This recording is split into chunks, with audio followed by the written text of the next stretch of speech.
বাড়ির দেওয়ালে চিটচিটে কালো তরলের মতো এটা কি? ঘনত্বের দিক থেকে অনেকটা গ্রিজের মতো, কখনো আবার দেওয়াল থেকে চুঁইয়ে পড়ছে।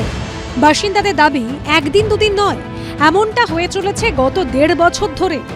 জানি রীতিমতো শোরগোল পড়ে গেছে দক্ষিণ 24 পরগনার রাজপুর সোনারপুর পুরসভার 29 নম্বর ওয়ার্ডে।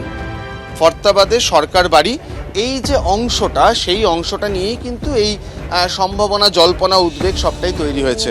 বাড়ির যারা বাসিন্দা তারা বলছেন 2 বছর ধরে তারা এটা নোটিস করেছেন, তার আগে হলে সেটা তাদের পর্যবেক্ষণের বাইরে ছিল।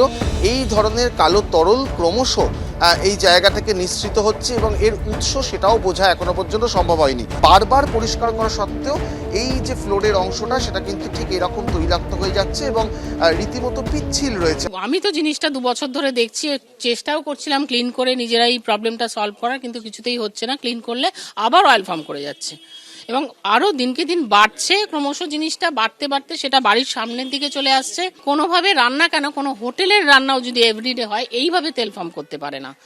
এটা একটা অস্বাভাবিক ব্যাপার, সবাই দেখে খুব অবাক হচ্ছে। তো রং করার পর আমরা মিস্ত্রিকে দেখে বলে এখানে ভালো করে ক্লিন হয়নি, বলে না ম্যাডাম করেছি তো। ওনারা আবার ক্লিন করলেন, ও বাবা নেক্সট ডে কি তার 2 দিন পরে দেখছি সেম আবার অয়েল ওখানটা দিয়ে। তখন আমরা একটুখানি ভাবলাম এটা কি হচ্ছে, বুঝতে পারছিলাম না কি হচ্ছে। আস্তে আস্তে দেখলাম এটা বেড়েই চলেছে। আগে ওপাশে ছিল, এখন বাড়ির সামনে চলে আসছে। এই অ্যাসবেস্টারের ছাদে ভিতরে নেই, কিন্তু ছাদে এমনকি এই যে গাছটা আছে, গাছের পাতাতেও তেল, সানসেটের মাথাতে তেল। এখানটা তো দেখতেই পাচ্ছেন আপনারা কি অবস্থা। বাড়ির দেওয়াল বেয়ে চুঁইয়ে পড়া কালো ঘন তরল আসলে কি?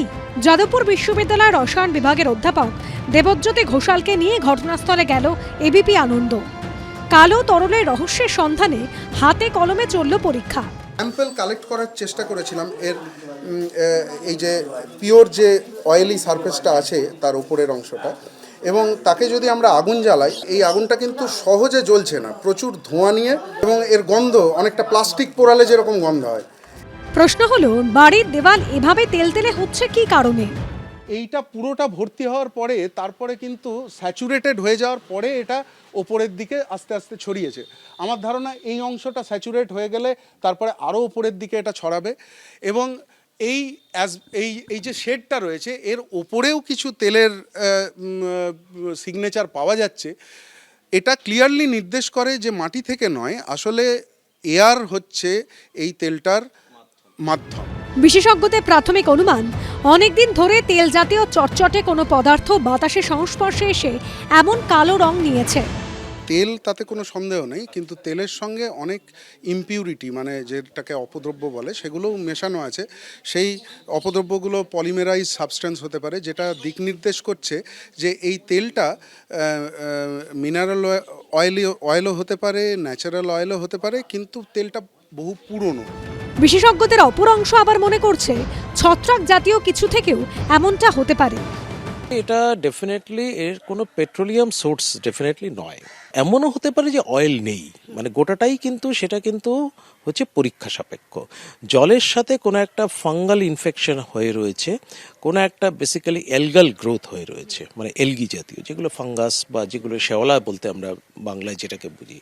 ফলে সেই জাতীয় কোনো এলগাল গ্রোথ হয়ে রয়েছে, সেটাই জলের সাথে পড়ছে, যেটাকে আমরা কালো তরল বলে মনে হচ্ছে। সেটাও কিন্তু হতে পারে।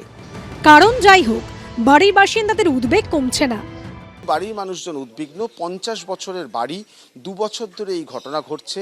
কেন এই ঘটনা, সেটা বাড়ির কাঠামোতে কোনো স্থায়ী প্রভাব ফেলবে কিনা, এই সব প্রশ্নের উত্তর খুঁজছেন এই বাড়ির বাসিন্দারা, এমনকি প্রতিবেশীরাও।